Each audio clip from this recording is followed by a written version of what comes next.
अल्हम्दुलिल्लाहिल्लज़ी हदाना लिहाज़ा वमा कुन्ना लिनहतदिया लौला अन हदानल्लाह लक़द जाअत रसूलु रब्बिना bill हक़्क़ि अस्सलातु वस्सलामु Alan नबिय्यिल उम्मिय्यिल मक्किय्यिल मदनिय्यिल क़ुरैशिय्यिल हाशिमिय्यिल बतहिय्यिल अब्तहिय्यिल तहाम अद्दाफ़िउ जैशातिल लवातिल वद्दामिउ सौलातिल अज़ालिल मुअलिनिल हक़्क़ bill हक़्क़ अबिल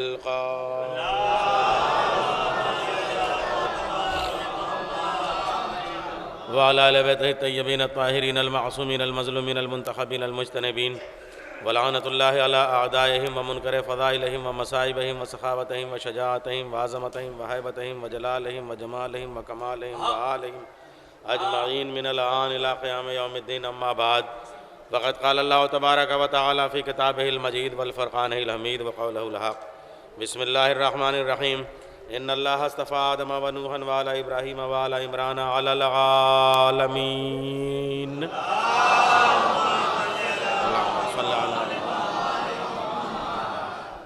Arbab इल्म व अदब, अरबाब ज़िक्र व फ़िक्र, अरबाब दीन व दानिश, अरबाब मुल्क व मिल्लत, अरबाब विला और अरबाब अज़ा, आज का ये तारीख़ी प्रोग्राम 18 बनु हाशिम के ताबूत के हवाले से ऑल इंडिया शिया युवा विंग या युवा यूथ मिशन की जानिब से कानपुर का ये तारीख़ी प्रोग्राम युवा वेलफेयर सोसाइटी की एक ब्रांच है, एक शाख है, 8वां दौर है।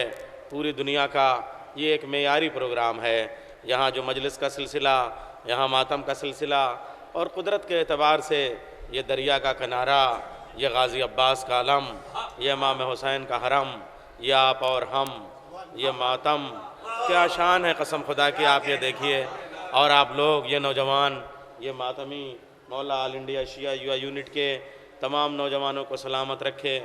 आज शाम को, आज शब को जब ये जुलूस मुकम्मल होगा उसी दिन से अगले साल के जुलूस की तैयारियां शुरू हो जाती हैं। कहने को तो ये एक दिन का जुलूस है, एक दिन भर का मातम है, लेकिन ये साल भर की तैयारियां होती हैं और नौजवान कई रात से जाग रहे हैं, कुछ इसका अंदाज़ा नहीं है। ये सिर्फ़ हज़रत अली अकबर की मोहब्बत है।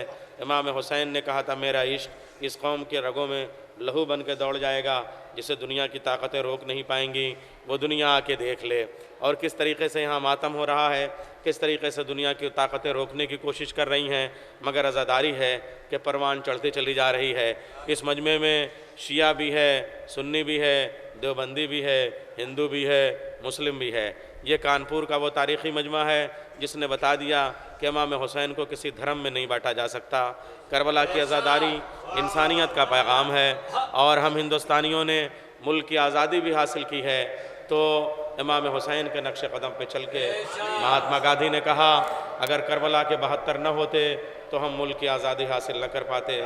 भगत सिंह इसी कानपुर में आया और यहीं से हुसैनियत का पैगाम लेके गया और उसको शहादत के बाद जो जगह मिली वो इमाम हुसैन के इमाम बाड़े में, हुसैनी वाला में वो दफन है।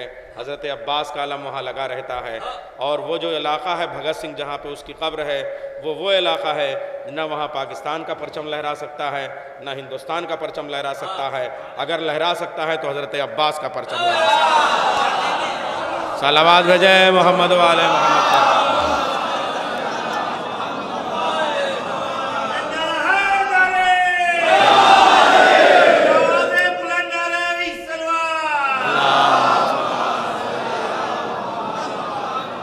हालांकि ये जुलूस की मजलिस है, आप सब मातम के लिए तैयार हैं, लेकिन मेरा जी चाह रहा है जो हमारे इस जुलूस अज़ा का, जो इस ताबूत का, जो इस जुलूस अलम का मौजू है वही मेरी मजलिस का मौजू हो जाए। 18 बनी हाशिम। सबसे पहले मैं आपकी खिदमत में अर्ज़ करूँ बनी क्या है और उसके बाद में हाशिम क्या है। बनी कहते हैं कौम को, बनी कहते हैं कबीले को, बनी कहते हैं सिलसिले को, बनी कहते हैं शजरे को, बनी कहते हैं सब नसब को, बनी कहते हैं कुनबे को, बनी कहते हैं ख़ानदान को। तमाम दुनिया बनी नौए आदम है, एक आदम से हैं। और उसके बाद सिलसिला चला, हज़रत नूह आए, शाखें बटने लगी, शीस की औलादें हुईं, अनूश की औलादें हुईं, नूह की औलादें हुईं। उसके बाद हज़रत इदरीस का आया, सोफ़ इदरीस आया, सोफ़ समावी आए, फिर शाखें बदलती चली गई। फिर हज़रत इब्राहीम के यहाँ 2 शाखें बनी, एक बनु इस्माईल और एक बनु इसहाक़। एक हज़रत याकूब की औलादें हैं। उसके बाद में वहाँ गए तो बनु इसहाक़ से भी 2 शाखें बनी, एक बनु मूसा, एक बनु ईसा। ये उधर का सिलसिला है। हज़रत इब्राहीम से जो सिलसिला आया वो एक है, हज़रत हाशिम। मैं आपको बहुत तफसील के साथ बड़े इत्मीनान से। अच्छा, अब ये जो कौमें बनती हैं, जो कबीले बनते हैं, उसमें दो लफ्ज़ बोले जाते हैं, एक होता है हसब, एक होता है नसब। देखिए, बोले जाने के लिए पहले हसब कहा जाता है, पहले बाद में नसब कहा जाता है। लिखा जाता है तो पहले हसब लिखा जाता है, बाद में नसब लिखा जाता है। लेकिन जब आप उसकी डिफिनेशन करते हैं, जब आप उसकी विच्छेद करते हैं, जब आप उसका अर्थ बताते हैं, जब उसके माने बताते हैं, तो पहले आता है नसब, बाद में आता है हसब। यानी किसका खून आपके बदन में दौड़ रहा है, ये है नसब। किस बाप के बेटे हैं, ये है नसब। किस दादा के पोते हैं, यह है नसब। कौन परदादा था, यह है नसब। कौन नकर दादा था, यह है नसब। कौन सकड़ दादा था, यह है नसब। 7वें दादा कौन थे, यह है नसब। 50वें दादा कौन थे, यह है नसब। लेकिन उस दादा के उस खून की वजह से आपका किरदार कैसा है, यह है हसब। दो चीज़ें होती हैं, जब तक दोनों चीज़ें आपस में संगम न हो जाए, इम्तजाज न हो जाए, इंसान इंसान नहीं होता है। ख़ानदान से क्या मिला और आपने उसे किस तरीके से बचाया। आपने ख़ानदान की अज़मतों को बचाया है या लुटाया है। ख़ानदान की अज़मतों से जो मिला उसे कहते हैं नसब, आप में जो कमाल है उसे कहते हैं हसब। अब आइए मैं आपको किरदार से नमूने भी दे दूं। देखिए, ये जो सिलसिला चला है, हज़रत आदम के बाद में सिलसिला चला हज़रत शीस के बाद में हज़रत हाबिल, और आगे बढ़ा सिलसिला हज़रत अनूश, हज़रत हाम, हज़रत साम, हज़रत लमक, हज़रत क़िनान, हज़रत मराइद, हज़रत मिलाइल, हज़रत मिखाइल, और पूरा सिलसिला चलता है। और आगे बढ़िए हज़रत नूह के बाद में हज़रत इद्रीस के बाद, मैं जल्दी जल्दी बढ़ रहा हूँ, ये आपकी 11वीं नस्ल थी। 11वीं के बाद में 20 नस्लें चलती हैं हज़रत इब्राहीम तक, फिर 40 नस्लें चलती हैं हज़रत इब्राहीम से आगे तक। अच्छा, हज़रत इब्राहीम की 40वीं नस्ल के बाद में आते हैं हज़रत बनु हाशिम, हज़रत हाशिम आते हैं। हज़रत इब्राहीम की 40वीं पीढ़ी है हज़रत हाशिम की। मैं पूरा सिलसिला आपको बताता हूँ, और इस पूरे सिलसिले में आदम से लेकर हाशिम तक एक नुक्ता कुफ्र नहीं है।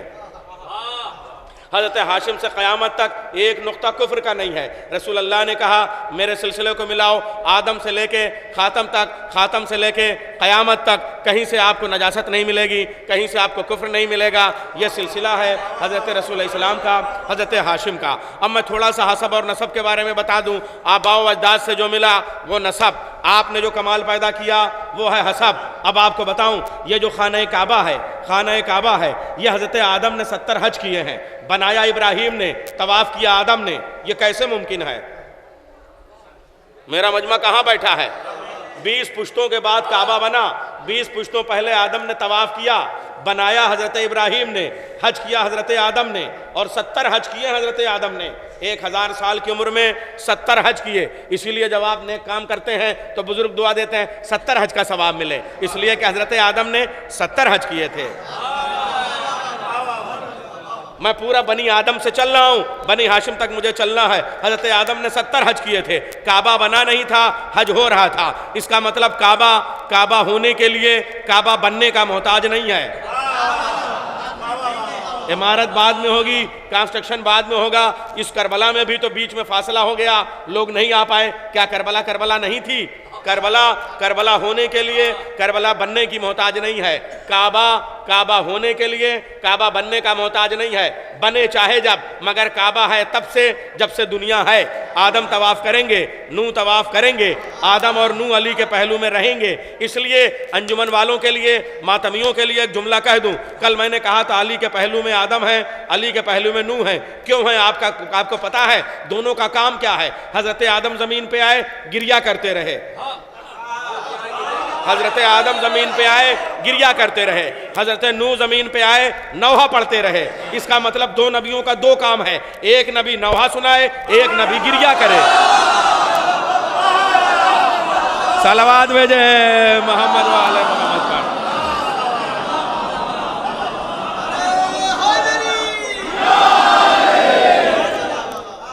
दो सिफतें हैं, एक नबी नौहा पढ़े, उनका नाम अब्दुल गफ्फार था, का नाम कोई नहीं जानता, लेकिन 1000 साल तक नौहा पढ़ा, इसलिए नौहा खान की हैसियत से मशहूर हुए। कुरान ने भी उनका नाम नौहा खान की हैसियत से लिखा। हज़रत नूह का कुरान की नज़र में पहला नौहा खान नूह है। नूह का मतलब ही होता है नौहा खान।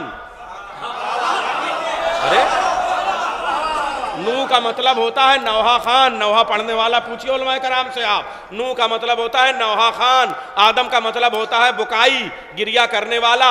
और जिस जगह बुका की जाए उसे कहते हैं बक्का। उस बक्के में जो बने उसे कहते हैं काबा। सलावत भेजे मोहम्मद वाले मोहम्मद पर।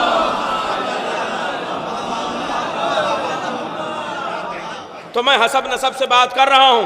आदम का नसब चला और फिर औलाद का हसब चला। अब ये जो आदम आए, काबे का तवाफ किया, ये इतने नबियों के बाद में काबा किसके पास आया? हजरत अबू तालिब के पास, बनु हाशिम के पास। काबे के मुतवल्ली हजरत अबू तालिब। औकाफ के झगड़ों से मुझे लेना देना नहीं, मैं बहुत दूर रहता हूं। लेकिन औकाफ के दो तरीके होते हैं, एक वक्फ अलल औलाद, एक वक्फ अलल खैरात। एक वक्फ अलल औलाद, एक वक्फ अलल खैरात। वक्फ अलल खैरात में आप चाहे जिसको मुतवल्ली बना दें, मगर वक्फ अलल औलाद में बेटा ही मुतवल्ली होगा। घर अल्लाह का, बनाने वाला इब्राहिम, जमीन अबू तालिब की, प्रॉपर्टी अबू तालिब की है। ये जो हाजी जहां धुमुक धुमुक के ऐसे ऐसे चलता है, कांधे उचका के चलता है, सफा और मरवा के बीच में, वो जमीन किसकी है? वो हजरत अबू तालिब की प्रॉपर्टी है। शेब अबी तालिब कहां था? सफा और मरवा के बीच में जो घाटी है, यही तो हजरत अबू तालिब का शेब अबी तालिब है। वो सारी जमीन अबू तालिब की दी हुई है। हाँ, करबला के लिए जमीनें दी जाती है ना। अबू तालिब ने अल्लाह के घर के लिए अपनी जमीन दी है।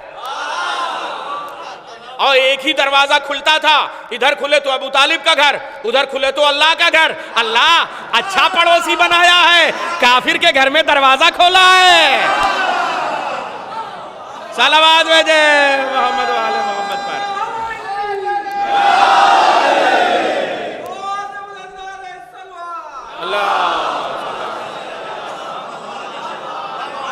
तो मैं कह रहा हूं अली काबे में पैदा हुए, इसमें ना अली का कमाल है, ना कोई हैरत की बात है, ना कोई मोजज़ा है। जब बाप काबे का मुतवल्ली है तो बेटा तो पैदा ही होगा।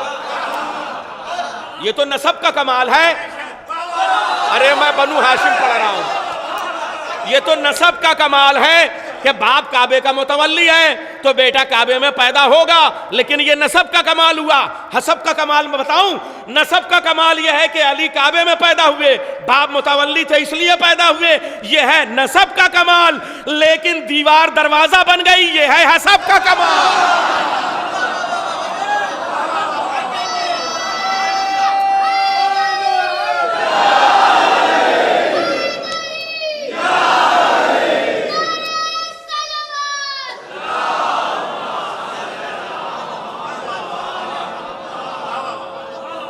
अली काबे में पैदा हुए, यह है नसब का कमाल।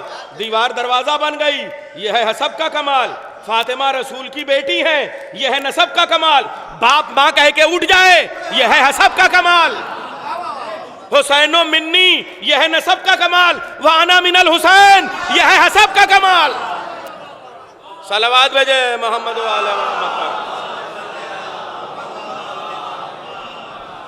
अब आपने देखा अल्लाह ने चुन लिया आदम को और नूह को और आले इब्राहिम को और आले इमरान को। अल्लाह देखिए कह रहा है मैंने चुन लिया। अब दो चीज़ें होती हैं, इंतखाब अलग है, इस्तिफा अलग है। अल्लाह ने इस्तिफा कर लिया, अल्लाह ने इंतखाब नहीं किया। मैं अंग्रेजी में थोड़ा तो दो लफ्ज़ बोल दूं इसलिए कि नई जनरेशन समझ ले। अल्लाह सिलेक्शन कर रहा है, इलेक्शन नहीं कर रहा है। आचार संहिता अगले महीने लागू होने वाली है। एक बीमारी हर 4-5 साल के बाद में फिर आ जाती है जिसे इलेक्शन कहते हैं, और उसके बाद में वही पोल्यूशन फिर आ जाता है और वही वायरल आ जाता है, वही इन्फेक्शन होने लगता है। इसलिए आपको बताऊं, एक है सिलेक्शन, एक है इलेक्शन। इस्लाम में सिलेक्शन है, इलेक्शन नहीं है। अल्लाह इस्लाम में इस्तिफा है। अल्लाह इस्लाम में इंतखाब को नहीं रखता। इस्तिफा अलग है, इंतखाब अलग है, चुनना अलग है, छांटना अलग है। अरे कैसे समझाऊं? सिलेक्शन अलग चीज है, इलेक्शन अलग चीज है। मुस्तफा होना अलग है, मुंतखब होना अलग है, चुना जाना और है, छटा होना अलग है। समझे आप? जब अल्लाह चुनता है तो चुने हुए होते हैं, जब जनता चुनती है तो छटे हुए होते हैं। सलावत भेजे मोहम्मद वाले मोहम्मद पर।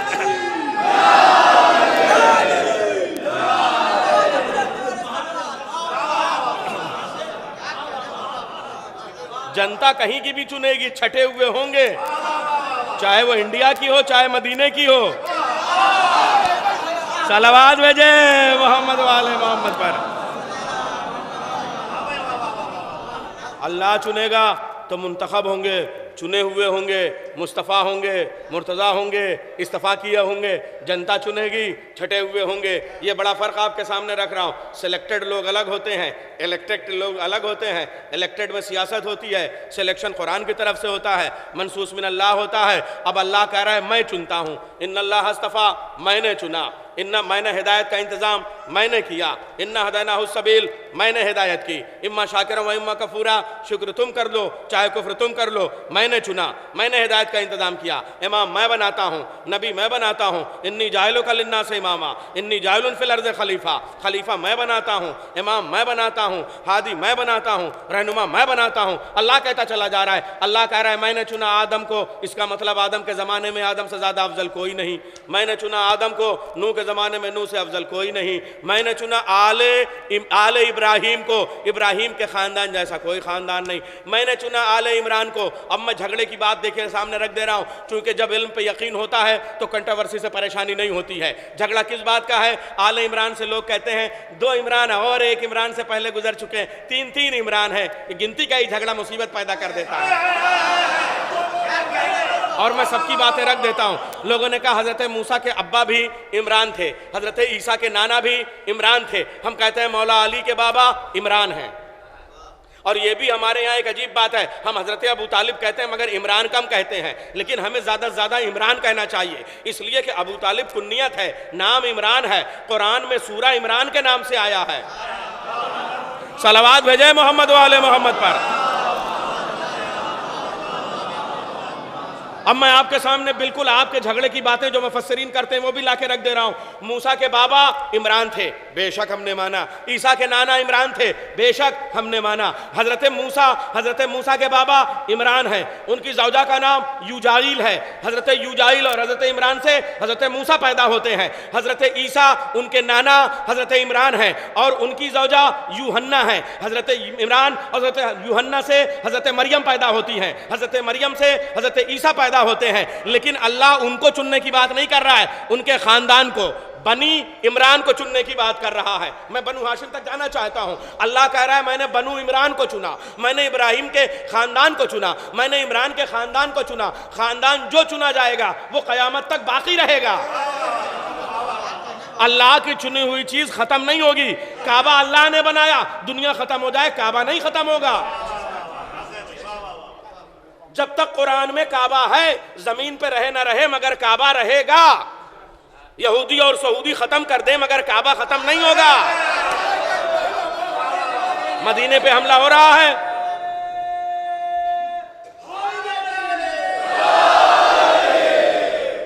जो चीज अल्लाह देगा कुरान है, लोग जला दें मगर कुरान खत्म नहीं होगा। इमाम लोग माने ना माने मगर इमाम खत्म नहीं होगा। जो चीज अल्लाह बनाए, जो चीज अल्लाह मुंतखब करे वो खत्म नहीं होगा। अल्लाह कह रहे माने आले इमरान को चुना तो आले इमरान खत्म नहीं होंगे। मुझे बताओ, अगर मैं इमरान से मुराद मूसा का बाप मान लूं तो मूसा के बाल बच्चे हैं इस दुनिया में?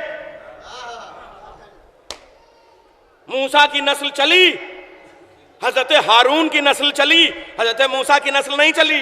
अगर मैं ईसा के नाना को इमरान मान लूं तो फिर ये बताइए कि खानदान है, अल्लाह ने चुना है। तो हजरत ईसा ने शादी की, जिसने शादी की उसकी औलादे नहीं, जब औलादे नहीं तो खानदान नहीं। अब ले दे के आना पड़ेगा अबू तालिब के पास। सलावत भेजे मोहम्मद वाले मोहम्मद। मेरे पास आगे जाने की गुंजाइश नहीं है। मैं आपको 60 नस्लों तक का सिलसिला लेके आना चाहता हूं। हजरत इब्राहिम के बाद में 40 नस्लें हैं। इब्राहिम के बाद में एक सिलसिला उधर चला गया मूसा का, एक सिलसिला उधर चला गया ईसा का, बनु इसहाक, एक सिलसिला चला बनु हाशिम की तरफ। सिलसिला आगे बढ़ता है, हजरत इस्माइल है, हजरत इस्माइल के बाद सिलसिला बढ़ा, हजरत नज़ार है, हजरत क़िदार है, हजरत लुई है, हजरत मुर्रा है, हजरत गालिब है, हजरत फहर है, हजरत हाशिम है, हजरत अब्दुल मुत्तलिब है, हजरत अबू तालिब है, हजरत अब्दुल्लाह है, हजरत मोहम्मद मुस्तफा है, हजरत अली है, हजरत इमाम हुसैन है, हजरत अब्बास है। सलावत भेजे मोहम्मद वाले मोहम्मद पर। ये सिलसिला है बनु हाशिम का जो मैं आपके सामने पेश कर रहा हूं। बनु हाशिम का एहसान पूरी दुनिया पे क्या है सुनिए आप। बनु हाशिम, इनके सातवें दादा हजरत नज़ार ने, ये जो अलम आप देख रहे हैं, पूरी दुनिया में सबसे पहला अलम बनाया हजरत नज़ार ने। हजरत हाशिम के सातवें दादा थे, पहला अलम बनाया ताकि दुनिया जान ले कि अलमदारों का कबीला है। सलावत भेजे मोहम्मद वाले मोहम्मद पर। ये बनु हाशिम में बात कर रहा हूं। और उधर का भी एक अलम मैं आपके सामने पेश करूंगा।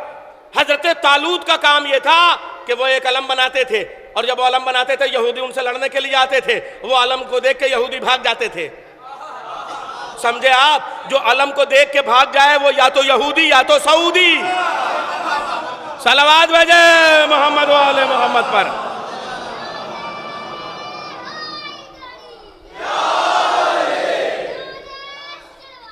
अल्लाहुम्मा सल्ली अला मुहम्मद। हजरत हाशिम के सातवें दादा हजरत नज़ार, उन्होंने अलम बनाया। उन्होंने सबसे पहले कलम दिया दुनिया के सामने। इसका मतलब शजाअत और फसाहत दोनों इस खानदान की मीरास कहलाई। हजरत नज़ार के बाद में सिलसिला आगे बढ़ता है। मैं जल्दी आगे बढ़ूं। हजरत हाशिम बैज़ातुल अरब कहलाए, मक्के का चांद कहलाए। हजरत अब्दुल मुत्तलिब बता का चांद कहलाए। हजरत अब्दुल्ला मदीने का चांद कहलाए। हजरत अबू तालिब सखावत का चांद कहलाए। हजरत मोहम्मद मुस्तफ़ा रिसालत का चांद कहलाए। हजरत अली मुर्तज़ा विलायत का चांद कहलाए। हजरत हसन मुज्तबा खुल्क का चांद कहलाए। इमाम हुसैन शहादत का चांद कहलाए। ज़ैनुल आबिदीन मुसल्ले का चांद कहलाए। मोहम्मद बाकर इल्म का चांद कहलाए। जाफर सादिक सदाकत का चांद कहलाए। मौसिया काजिम हिल्म का चांद कहलाए। रजा मर्जी इलाही का चांद कहलाए।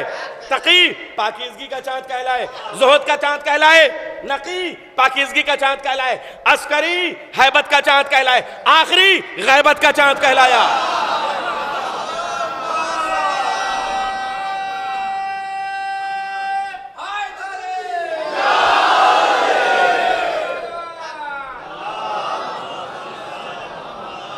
मैं बनु हाशिम का हल्का सा एक मजलिस में सब नहीं हो सकता, मगर बनु हाशिम का हल्का जिक्र करता हुआ आगे बढ़ना चाहता हूँ। बनु हाशिम किस शान के हैं, किस खानदान के हैं, क्या तरक्की कसम खुदा की। बनु हाशिम पूरा मक्का भूख से कंगाल हो गया। जब कंगाल हो गया तो लोग बनु हाशिम के पास आए। बनु हाशिम ने कहा सरदारी का मामला तय कर लो। एक वो उमैया था, हो सकता है आप किताबें लेके आए कि मौलाना आप गलत पढ़ रहे हैं। देखिए इस किताब में लिखा, किताबों में लिखा है मगर मैं नहीं मानता। आज मैं किताबों की बात को गलत करना चाहता हूं।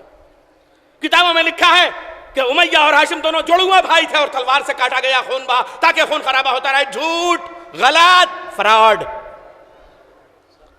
रसूल अल्लाह ने कहा कि मेरे ब्लड में कहीं से नजासत आ ही नहीं सकती आदम से लेकर क़यामत तक। जब ब्लड में नजासत आ ही नहीं सकती तो फिर नबूवत के खानदान में ये जुड़वा भाई में एक नजिस है और एक पाक कैसे हो गया। सलावत भेजे मोहम्मद वाले मोहम्मद पर। आज ये दोनों झगड़े आज मैं इसी मिंबर से साबित कर देना चाहता हूं और मेरे पास सबूत है। और चूंकि कानपुर में MBBS के लिए बड़ा काम हुआ, मेरी दुआ है इस मिंबर से कि हमारे बच्चे MBBS बने, डॉक्टर बने, इंजीनियर बने। लेकिन बच्चों दुनिया की तरक्की और चमक दमक में जाने के बाद में आज़ादारी को हल्का ना समझना। MBBS डॉक्टर बनने के बाद अलम उठाओ, इंजीनियर बनने के बाद ताबूत उठाओ, मातम करो, तब उसके बाद में पता चलेगा कि हाँ कौम का मेयार है, ये पढ़े लिखे लोगों की कौम है। मैं आपके सामने जो पैगाम देना चाहता हूँ, MBBS में आज दुनिया तरक्की कर गई। DNA एक होता है, DNA। अगर 18वें दादा में भी कोई क्वालिटी थी तो फिर 19वें पोते में आ जाएगी। 1900 के नहीं आएगी, 2100 के आएगी। 18वें दादा की क्वालिटी 19वें पोते में आ सकती है, इसे कहते हैं DNA। अरे भाई बनु उमैया से बनु हाशिम का DNA कहीं मिला के देख लो। पूरे बनु हाशिम में एक भी भगोड़ा नहीं और पूरे बनु उमैया में एक भी बहादुर नहीं। सलावत भेजे मोहम्मद वाले मोहम्मद पर। पूरे बनु हाशिम में एक भी झूठ बोलने वाला नहीं। पूरे बनु उमैया में एक भी सच बोलने वाला नहीं। पूरे बनु हाशिम में एक भी वो नहीं है जो तलवार चलाना ना जानता हो। तलवार से लड़ने वाले हैं। पूरे बनु हाशिम में कभी किसी ने किसी को जहर नहीं दिया, और पूरे बनु उमैया में सिवाय जहर देने के और कुछ जानते ही नहीं। तलवार चलाना बनु उमैया को नहीं पता, ये सिर्फ जहर देने वाले, साजिशें करने वाले, घरों में घुस के हमले करने वाले, मैदान जंग की शजाअत क्या है इन्हें नहीं पता। सखावत क्या है बनु हाशिम से पूछिए, कंजूसी क्या है बनु उमैया से पूछिए। डीएनए मिलाते चले जाइए, आप कहीं से मिल जाए तो मुझे बताइए। ज़कवान मक्के के बाजारों का एक खरीदा हुआ गुलाम था, इस खानदान में आया। हजरत हाशिम ने इस तरीके से अपने नौकर के साथ सलूक किया कि उनके बिहेवियर की वजह से लोग घर का बेटा समझने लगे, लेकिन लय पालक को घर का वारिस नहीं बनाया जा सकता। अरे मेरा समझदार मजमा, मैं बनु हाशिम के मौजू पे मजलिस पढ़ रहा हूं, मगर जब ये बड़ा हो गया और घर का माल चुरा चुरा के गनी हो गया, ये उमैया।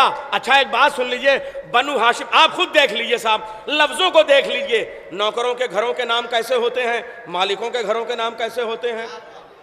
अब मैं इस वक्त मिंबर पे नाम गिनाना नहीं चाहता, आपके घरों में जितने काम करने वाले लोग हैं उनका नाम कैसा होगा, और जो आपके घरों में नाम है वो कैसे होंगे, जरा मिलाते चले जाइए। हाशिम के घर में जितने नाम होंगे उनके माने शेर, उमैया के घर में जितने नाम है उनके माने भौंकने वाले। उमैया के माने बता दो मुझे, हिमार के माने मुझे बता दो। सलावात भेजे मोहम्मद वाले मोहम्मद पर।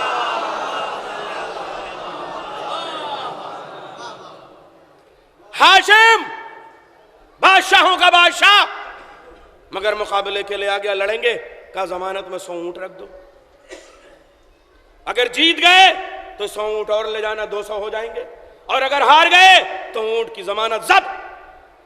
बनु हाशिम को उस वक्त के इलेक्शन में 7 साल का इलेक्शन होता था, उस वक्त मक्के में 7 साल का इलेक्शन होता था, जमानत में 100 ऊंट दिए जाते थे। हिस्ट्री पढ़ रहा हूं, हिस्ट्री सैकड़ों किताबों के बाद में 1 घंटे की तकरीर हो रही है। ये 7 साल का इलेक्शन किया गया, ठीक है ले आओ, और एक भी वोट नहीं मिला, और जब नहीं मिला तो क्या हुआ, जमानत जब्त, 100 ऊंट ले लिए गए। हजरत हाशिम ने कहा ऐसे बनु मैया के घर के 100 ऊंट मैं बांध के क्या करूंगा। हाय हाय हाय, जो लाए हैं वो भी ऊंट, जो ले आए हैं वो भी ऊंट। हाय हाय, सलावात भेजे मोहम्मद वाले मोहम्मद पर। ये मैं यूं ही नहीं कर रहा। हाँ हाँ बेटा, नारा लगाओ, शाबाश। या अली, या अली,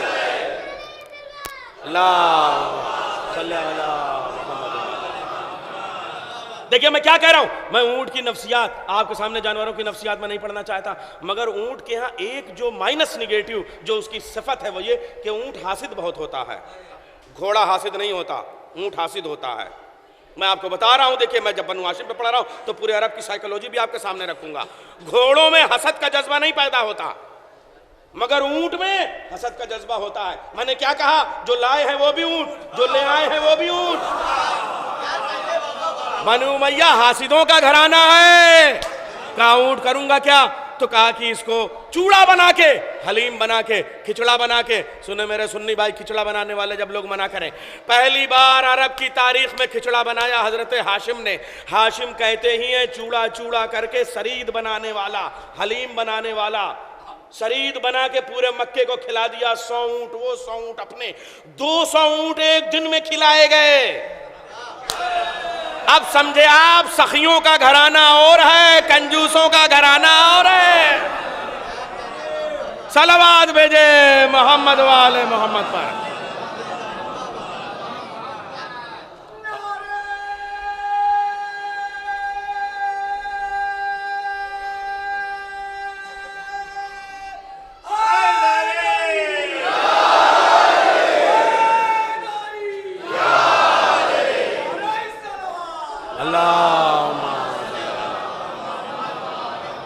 बनु हाशिम पढ़ रहा हूं, हजरत हाशिम 7 साल के लिए रईस मक्का बनाए गए, और उमैया हार गया। हारने के बाद 2 काम हुआ, एक तो जमानत जब्त हो गई, दूसरे हारा हुआ आदमी अपने इलाके में रह नहीं सकता, शाम भेज दिया गया। शाम भेज दिया गया। समझे आप, शाम में यह सिफत हसद वाली कहां से आई। उमैया पहले गया था, शाम भेज दिया गया। शाम के बाद में अब जब लौट के आया तो उसकी उंगली पकड़े हुए उससे ज्यादा, हाँ मैं डीएनए की बात कर रहा था, बनु हाशिम में कोई ऐसा नहीं है जिसका चेहरा चांद से कम हो, और बनु उमैया में कोई ऐसा नहीं है जिसका चेहरा देखने का जी चाहे। सलावत भेजे मोहम्मद वाले मोहम्मद पर।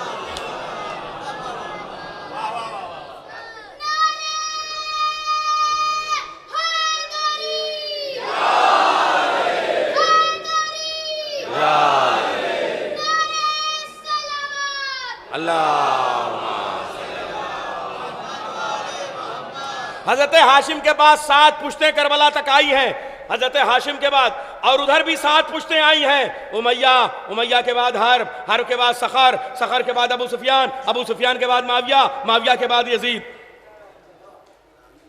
एक तरफ हिंदा के पोते, एक तरफ खदीजा के नवासे। सलावत भेजे मोहम्मद वाले मोहम्मद पर।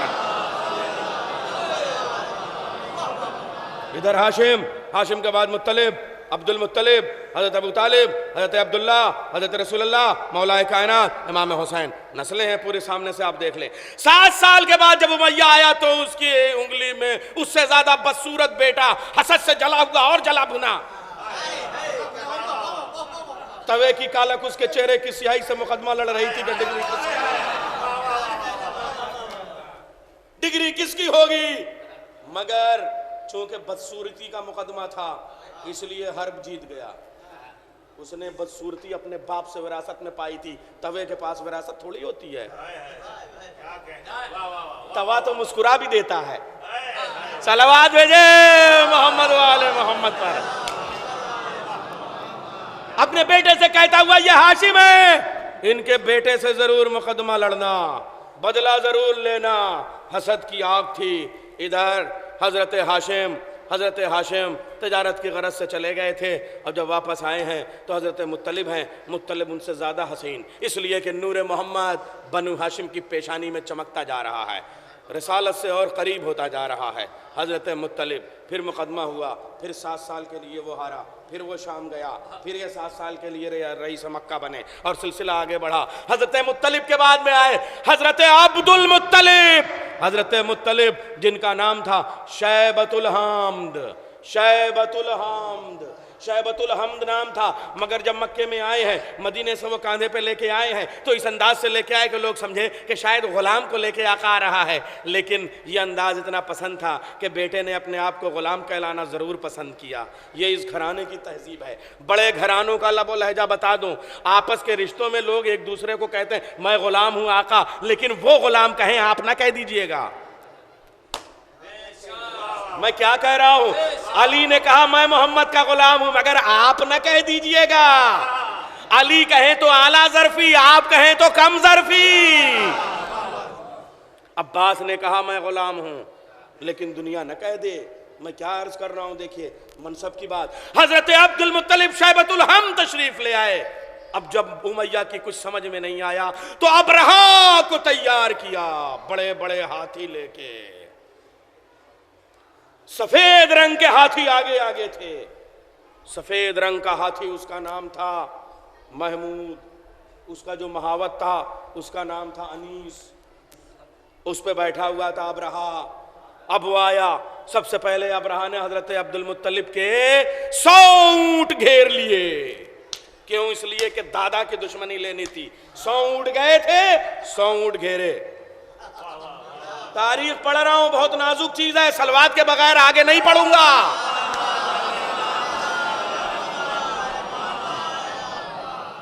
100 ऊंट उनके गसब कर लिए। हजरत अब्दुल मुत्तलिब आए। हजरत अब्दुल मुत्तलिब को देखते ही अबरहा तो जल भुन गया, मगर हाथी ने क्या किया मालूम है? दोनों पैरों को यूं उठाया और अपने सर को खाने काबा के सामने, हजरत अब्दुल मुत्तलिब के सामने पेशानी को सजदे में रख दिया। समझे आप, हाशिम के अल्लाह को 4 पैर के जानवर मानते हैं, 2 पैर के जानवर नहीं मानते। सलावत भेजे मोहम्मद वाले मोहम्मद पर। सजदे में माथा टेक दिया। अबरहा घबरा गया। क्या कहते हैं आप हजरत मुत्तलिब? हजरत अब्दुल मुत्तलिब ने कहा मेरे 100 ऊंट मुझे कहा आपको आपके ऊंटों की पड़ी है, यहाँ कबाब का जा रहा है। कहा ऊंटों का मालिक मैं हूं, काबे का मालिक अल्लाह है। जो जिसका मालिक है उसको उसकी परवाह होनी चाहिए। मुझे मेरे ऊंट चाहिए, अपना घर वो खुद बचा लेगा। सलावत भेजे मोहम्मद वाले मोहम्मद पर। हजरत हाशिम ये कह के सजदे में गिर गए और सजदे में गिर के दुआ करने लगे, पालने वाले तू अपना घर बचा। आसमान से कंकर आए, कंकर अबाबील। जैसे ही छोटे छोटे कंकर गिरे, बड़े बड़े हाथी हाथी वाले भूसा हो गए। समझे आप, पत्थर दो ही दुश्मनों पे गिरते हैं, या अल्लाह के दुश्मन पर मक्के में, या अली के दुश्मन पर गदीर में। सलावत भेजे मोहम्मद वाले मोहम्मद पर। या अली, या अली, अल्लाहुम्मा सल्ली अला। हजरत अब्दुल मुत्तलिब के 10 बेटे, 10। अब बता रहा हूं आपको मैं। एक बेटे का नाम अबू तालिब, एक बेटे का नाम अब्दुल्ला। ये दोनों एक मां से, जिनका नाम फातिमा खुजैमिया। सुने कानपुर वाले, तारीखी मजलिस अब आ गई है। अपने बड़े टर्निंग पॉइंट पे मैं आ गया हूं। अब्दुल्ला, अबू तालिब, हजरत सफिया एक मां के बतन से, 8 दूसरी माओं के बतन से, मुख्तलिफ बतन से। जो एक मां के बतन से होगा उसमें जो जज्बा होगा वो दूसरों में नहीं आ सकता। लोग कहते हैं कि मोहम्मद के बाबा अब्दुल्ला इंतकाल कर गए तो चचा ना पालेगा तो कौन पालेगा। मैं कहूंगा कि अकेले अबू तालिब चचा थे, बाकी 8 कहां थे? बाकी 8 कहां थे? मैं अजीब नाजुक मोड़ पे आपको लेके आया हूं। हजरत फातिमा खुजैमिया से ये 3 बेटे, 2 बेटे 1 बेटी, अब्दुल्ला, अबू तालिब, सफिया। इनकी एक कनीज का नाम है नबीला। अब्दुल मुत्तलिब के भी एक बेटे का नाम है अब्बास। लेकिन नबीला के जो कनीज है उसके एक बेटे का नाम है अब्बास। बनु हाशिम का अब्बास और है, बनु अब्बासियों का अब्बास और है। जिम्मेदारी से पढ़ रहा हूं, नबीला की औलाद से जो बच्चे पैदा हुए उनकी नस्लें बनु अब्बास कहलाई। अब समझे, शहजादों का खानदान और है, गुलामजादों और कनीज़जादों का खानदान और है।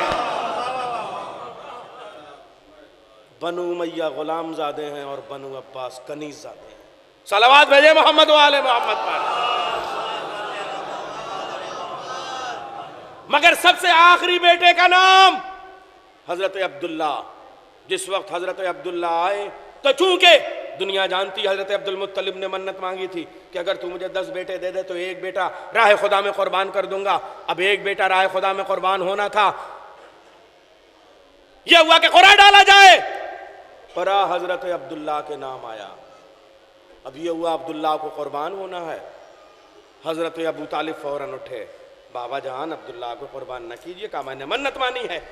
कहा एक तरीका, अगर बेटे की राय पसंद आ जाए। कहा 10 ऊंट आप एक जान के बराबर में, एक इंसान की जान के बराबर में 10 ऊंटों की जानों को रख दे। हो सकता है कुरान निकल आए, कुरान नहीं आया। फिर अब्दुल्ला के नाम कुरान आ गया। कहा बाबा 10 ऊंट बढ़ा दीजिए। फिर अब्दुल्ला के नाम कुरान आ गया। बाबा 10 ऊंट आप बढ़ा दीजिए। फिर अब्दुल्ला के नाम कुरान आया। जब 100 हो गए तो कुरान ऊंट के नाम आ गया। अब्दुल्ला बच गए। अब आप समझे मैं क्या अर्ज कर रहा हूं। अबू तालिब ने सिर्फ मोहम्मद को शेब अबी तालिब में नहीं बचाया है, मोहम्मद के बाबा को भी बचाया है। सलावत भेजे मोहम्मद वाले मोहम्मद पर।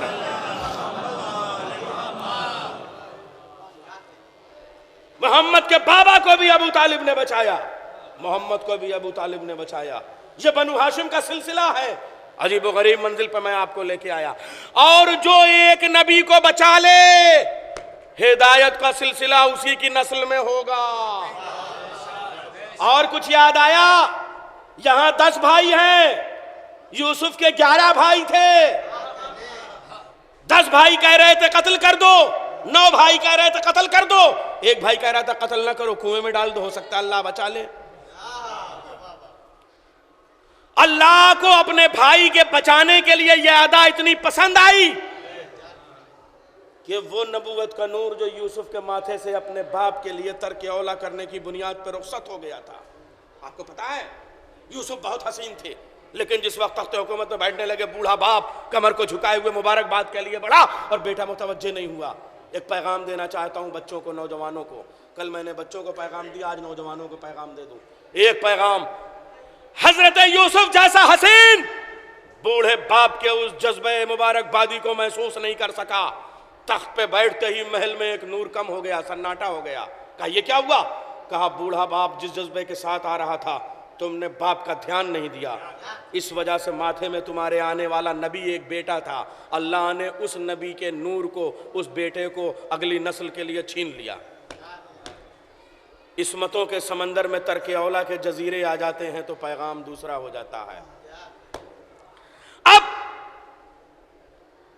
पेशानी में वो नूर नहीं रहा, लेकिन सिलसिला आगे बढ़ना था, तो अल्लाह ने उस नूर को यूसुफ के दूसरे भाई की सुल्ब में रखा।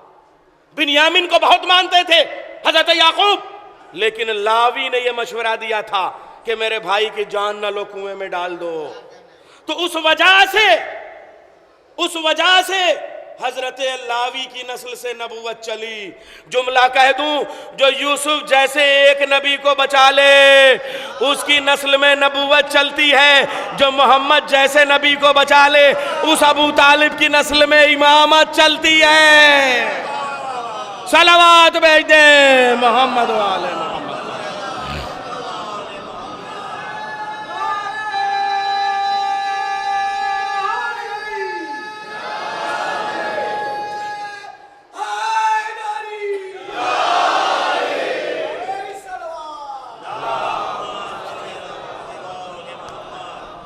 ये 18 बनु हाशिम, करबला के 18 अबू तालिब हैं। अबू तालिब एक ज़ात का नाम नहीं है, नुसरतों के ठाठे मारते हुए समंदर को अबू तालिब कहते हैं। अबू तालिब ही के तबस्सुम का नाम अली असगर है, अबू तालिब ही के हौसलों का नाम औन मोहम्मद है, अबू तालिब ही की खुशबुओं का नाम कासिम है, अबू तालिब ही के हुस्न का नाम अब्बास है, अबू तालिब ही की वफ़ाओं का नाम अब्बास है, अबू तालिब ही की हया का नाम ज़ैनब है, अबू तालिब ही की गैरत का नाम उम्मे कुलसूम है, अबू तालिब ही के ईसार का नाम सकीना है। पूरी करबला सिवाय अबू तालिब के है क्या? हुसैन इब्ने अली इब्ने अबू तालिब, अली असगर इब्ने हुसैन इब्ने अली इब्ने अबू तालिब, कासिम इब्ने हसन इब्ने अली इब्ने अबू तालिब, जितने हैं वो सब अबू तालिब के घराने वाले हैं। और कसम खुदा की आप ये देखें, बनु हाशिम का ये सिलसिला जो है वो अपनी जगह चाँद है। मैंने बताया हर इमाम अपनी जगह चाँद है, लेकिन मैं बनु हाशिम पे पढ़ रहा हूँ तो ज़रा एक जुमला कह के मजलिस को मुकम्मल कर दूँ। अगर आपको सारे चाँदों को अलग अलग देखना हो तो किसी एक से मिलिए। तबस्सुम का चाँद अली असगर के पास जाइए, हुस्न का चाँद अली अकबर के पास जाइए, हौसलों का चाँद औन मोहम्मद के पास जाइए, गैरतों का चाँद आप देखिए, वफ़ाओं का चाँद हज़रत आप किसी एक शख्स के पास जाइए, विलायत का चाँद मौला अली के पास जाइए, मुसल्ले का चाँद मौला सज्जाद के पास जाइए, सदाकत का चाँद इमाम जाफ़र के पास जाइए, हिल्म का चाँद इमाम काज़िम के पास जाइए। मगर सारे चाँदों को एक साथ देखना हो तो हाजा कमर बनु हाशिम अबल फजल अब्बास, अब्बास बनु हाशिम का चाँद है। अरबाब अज़ा, मैंने अब्बास का नाम लिया आपकी आंखें छलक आईं, मैंने अब्बास का नाम लिया आपकी आंखों से आंसू जारी हो गए। कसम खुदा की आप ये देखें। और यही नहीं बल्कि एक और ताबूत हमारे सामने रखा हुआ है। पहले मैं आपको, आज आप जुलूस निकाल रहे हैं, इस वजह से एक अमानत इमाम हुसैन की आप तक पहुंचा दूं। चूँकि मौला ज़ैनुल आबिदीन का ताबूत इस वक्त मौला हुसैन की ज़री के पास रखा हुआ है, इसलिए एक पैगाम देना हर जाकिर पे फ़र्ज़ है। हर जाकिर के पास हुसैन का एक पैगाम है जो उसके ऊपर वाजिब है कि अज़ादारों तक पहुँचा दे। मौला हुसैन ने अपने अज़ादारों को एक पैगाम दिया था, वो पैगाम आपको बताऊं? अच्छा, पैगाम जब ख़ास होता है तो आपकी तहज़ीब का तकाजा क्या है? देखिए, आम पैगाम होता है तो चलते चलते आप कहते हैं लखनऊ में फ़लाँ को मेरा सलाम कह दीजिएगा। आप जाते जाते गाड़ी पे छोड़ते वक्त कह देते हैं ज़रा फ़लाँ मिले तो उन्हें ये याद दिला दीजिएगा। लेकिन अगर कोई ख़ास हो ना तो आप जाने वाले को थोड़ी देर के लिए पीछे बुलाते हैं, अब बुलाने के बाद में फिर कान में कहते हैं देखो फ़लाँ के पास ज़रूर जाके ये पैगाम दे देना। कुछ याद आया? हज़रत मौला हुसैन रुखसत के वक्त मैंने रुखसत कहा, आपकी आंखें छलकने लगी। हमारे मरसिया निगारों ने, खुदाए सुखन मीर अनीस ने, मिर्ज़ा दबीर ने क्या रुखसतें लिखी हैं इमाम हुसैन की, क्या गुर्बत है कसम खुदा की। हुसैन जब के चले बादे दोपहर रन को, न था कोई के जो थामे रकाबे तौसन को। सकीना झाड़ रही थी अबा के दामन को, हुसैन चुपके खड़े थे झुकाए गर्दन को।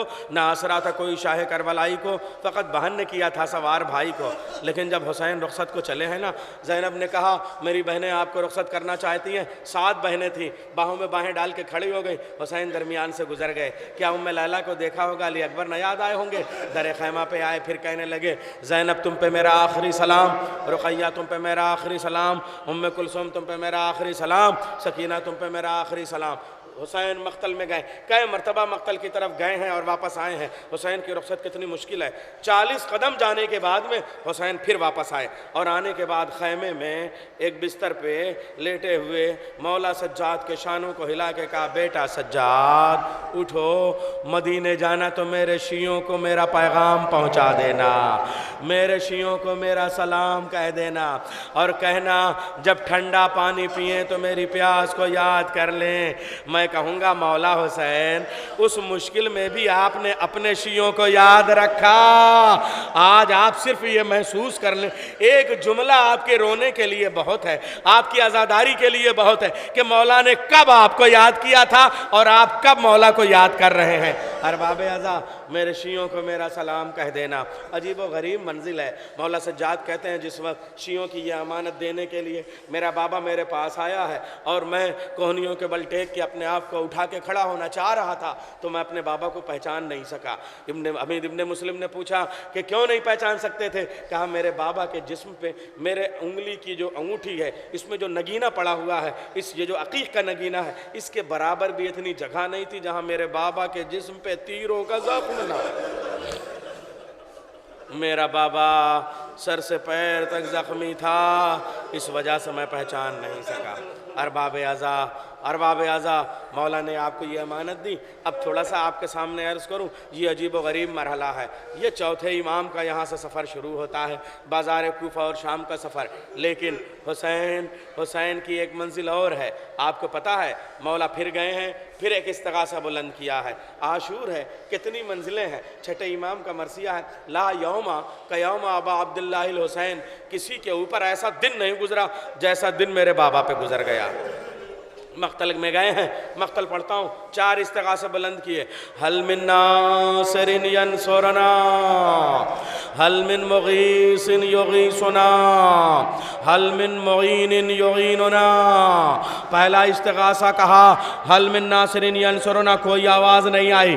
थोड़ी देर के बाद दूसरा इस्तिग़ासा किया, हल मिन मुगीसिन युगीसुना, कोई लब्बैक की आवाज़ नहीं आई। फिर तीसरा इस्तिग़ासा किया, हल मिन मुईनिन युईनुना, कोई आवाज़ नहीं आई। जबकि आपको मालूम है अगर वक्त का इमाम इस्तिग़ासा करे और कोई लब्बैक न कहे तो ज़मीन और आसमान पर वाजिब टकराएं और दुनिया फना हो जाए, लेकिन ज़मीन और आसमान टकरा नहीं रहे हैं। क्यों? इसलिए कि अभी एक इस्तिग़ासा और बाकी है। चौथा इस्तिग़ासा मेरे मौला ने बुलंद किया, हल मिन ज़ाबिन यज़ुब अन हरम रसूलुल्लाह, है कोई जो हरम रसूल की चादरों को बचा ले, है कोई जो ज़ैनब के पर्दे को बचा ले, है कोई जो उम्मे कुलसूम की चादर को बचा ले। अब जो चौथा इस्तिग़ासा बुलंद हुआ है ना, तो सज्जाद अपने बिस्तर से उठे, इसलिए कि इस्तिग़ासे पे लब्बैक वाजिब था, वरना दुनिया ख़त्म हो जाती। इधर सज्जाद उठे, उधर अली असगर ने अपने झूले से अपने भाई सज्जाद को देखा, झूले से गिराया, ए भैया सज्जाद, चादरों का जिहाद तुम्हारे नाम, करबला का जिहाद मेरे नाम, मैं मख्तल में जाऊंगा भैया, कूफा तुम्हारे हवाले, शाम तुम्हारे हवाले। अरबाब आज़ा मौला सज्जाद चले हैं। क्या अर्ज़ करूं आपसे, मैं आपसे क्या अर्ज़ करूं। औन मोहम्मद के लाश हुसैन ने उठाए हैं ना, हज़रत औन मोहम्मद के लाश हुसैन ने उठाए, कासिम की लाश के टुकड़े हुसैन ने उठाए, अली अकबर का लाशा हुसैन ने उठाया, हज़रत अली असगर का लाशा हुसैन ने उठाया। मगर सज्जाद और ज़ैनब से पूछोगे 84 बच्चे थे, 84 बच्चे थे जब करबला से चले हैं, और जब वापस हुए हैं तो सिवाय मोहम्मद बाकर के कोई नहीं बचा। आखिरी सकीना भी कैद खाने में सो गई। मेरी माँ और बहनों, कैद खाना शाम की जियारत करो, सकीना का पुरसा दो। ये जो 83 बच्चे हैं इनको ज़ैनब ने उठाया, किसी को मौला सज्जाद ने उठाया। कूफा और शाम के दोनों जानिब, रास्ते के दोनों जानिब आज भी छोटी छोटी कब्रें ज़ैनब और सज्जाद की गुर्बत का मरसिया सुनाती हैं। अरबाब अज़ा, मैं कितनी मुसीबतें आपके सामने बयान करूं। मौला सज्जाद, मैं कहूँगा या हुसैन, अली असगर का लाशा, 2 कब्रें बनी हैं, एक अली असगर की कब्र बनी है, एक सकीना की कब्र बनी है, मगर तलवार से कब्र बनाना और है, बधे हाथों से कब्र बनाना और है। मौला सज्जाद, कितनी गुर्बतें हैं। ये कैद खाना शाम है, शाम तक का जुलूस होगा ना, शाम को आप मातम करके जाएंगे, रात तक आप यहाँ रहेंगे। शाम जब आएगी ना तो कैद खाना शाम को अपने आंसुओं का सलाम भेज देना। जब शाम होती थी, बीबी सकीना दरे जिंदान पे आ जाती थी और कहती थी, फूफी अम्मा ये परिंदे कहाँ जा रहे हैं। फूफी अम्मा कहती थी, बेटी ये अपने अपने आशियानों को जा रहे। पूछा, हमें अपने घर जाना कब नसीब होगा। कहा, बेटी अपने घर वो जाते हैं जिनके हाथ आजाद हो, हमारे हाथ बंधे हुए हैं। अरबाब अज़ा, साल भर सकीना ने नौहा पढ़ा। नौहा पढ़ने वालों का वक्त आ रहा है, मातमियों का वक्त आ रहा है। एक नौहा पढ़ा, फूफी अम्मा हम घर कब जाएंगे, हम घर कब जाएंगे, हम घर कब जाएंगे। जनाब ज़ैनब के पास कोई जवाब नहीं था, मगर जब सफ़र का महीना आया ना तो पहली सफ़र से ज़ैनब ने अपने नौहे का बोल बदल दिया, अपने नौहे का मतला बदल दिया। अब कहती थी, फूफी अम्मा बाबा कब आएंगे, बाबा कब आएंगे, बाबा कब आएंगे। समझे आप, पहला जो नौहा था वो सवाल था, अब जो नौहा है वो जवाब है। मेरे हाथों की लकीरों में नहीं लिखा है कि मैं अपने बाबा से मिल सकूं। मेरा बाबा मुझे मिल जाए, मैं नहीं जा सकती, यही बहुत है। मेरा बाबा एक बार मुझसे मिलने के लिए आए। अरबाब अज़ा, क्या मंजर बयान करूं। वो सकीना जो साल भर सोई नहीं थी, जब 10 सफर की रात आई ना, क्या कयामत है, रात भर सकीना जागी।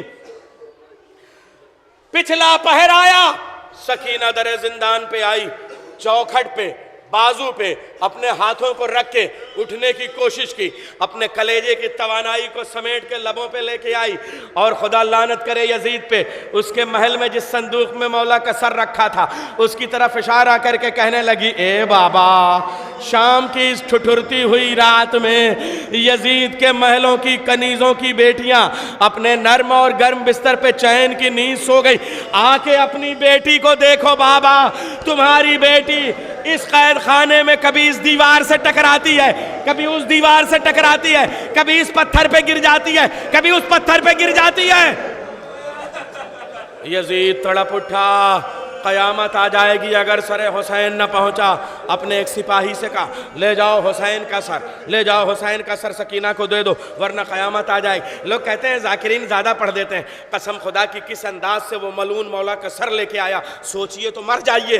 क्या अंदाज था मालूम है, मैं नहीं पढ़ सकता। बस मौला सज्जाद तड़प के खड़े हो गए। कहा, तुझे वक्त के इमाम के सर को उठाने का तरीका नहीं पता था तो मुझे बुला लेता, मैं अपने हाथों में अपनी गोदी में अपने बाबा के सर ला के अपनी सकीना के सीने पे रख देता। और बाबे अज़ा, मौला हुसैन का सर आहिस्ता से ले जाके मौला सज्जाद ने सकीना के सीने पे रख दिया। मैंने पढ़ भी दिया, तुमने सुन भी लिया। कभी सोचा अज़ादारो क्या इनकलाबे ज़माना है, कभी सीना हुसैन का होता था, सर सकीना का होता था। आज छलनी छलनी नन्हा सा सीना सकीना का है, सर हुसैन का है। जब मौला का सर आया तो सर हुसैन खुला था। सकीना को नींद आ गई थी, आखिरी बार नींद आई थी इसलिए कि दादी ख्वाब में बुलाने आई थी। मगर जैसे ही बाबा के सीने की गर्मी महसूस हुई, सकीना की आंखें खुल गईं। सकीना की आंखों का खुलना था कि सर हुसैन की आंखें बंद हो गई। एक बार सकीना ने कहा, बाबा आंखें खोलो, शिकवा नहीं करती, जरा मेरी जानिब देख लो। ए बाबा, लाओ वो माथा चूम लूं जिनमें अली असगर का लहू मला हुआ है। ए बाबा, लाओ वो आंखें चूम लूं जो अली अकबर के जाने की वजह से बेनूर हो गई है। ए बाबा, लाओ वो गेसू चूम लूं जिनमें चचा अब्बास का लहू लगा हुआ है। ए बाबा, ये नसें कटी हुई गर्दन की बताती हैं कि आपकी गर्दन पे कफे गर्दन से कुंद खंजर चलाया गया। बाबा, ए बाबा, ये तो तुम्हारा हाल है, मगर ए मेरे बाबा, जरा मेरी जानिब देखो। तुमने ईद के दिन जो बालियां पहनाई थी वो शिमर ने लवें चीर के छीन ली। ए बाबा, जिन रुखसारों को तुम चूमा करते थे शिमर के तमाचों की वजह से खून में डूब गए। ए बाबा, मेरे सर के बाल सफेद हो गए। इन्ना लिल्लाहि व इन्ना इलैहि राजिऊन। मैं कहूंगा मौला हुसैन, एक जनाजा आपने उठाया था, एक जनाजा सज्जाद को उठाना है। एक कब्र आपने खोदी थी, एक कब्र सज्जाद को खोदनी है। ए मौला, वहां जुल्फकार थी, यहाँ हाथ बंधे हुए, कैसे कब्र खोदी मुझे नहीं मालूम, मगर शरीयत का एक हुक्म है कि मर्द ही कब्र में उतर सकता है, औरत नहीं उतर सकती। मर्दों में सिवाय सज्जाद के कोई नहीं। हाथ बंधे हुए कैसे सकीना का जनाजा उठाए, बंधे हुए हाथों पे सकीना का जनाजा रखा गया। कोहनियों के भल सज्जाद चले। ए बाबा, अली असगर का जनाजा उठाना आसान था, सकीना का लाशा उठाना मुश्किल है। कब्र से 2 हाथ बुलंद हुए। ए सज्जाद, लाओ सकीना का जनाजा मेरे हवाले कर दो। ए मौला सज्जाद, हम आपका जनाजा उठाने के लिए इकट्ठा है।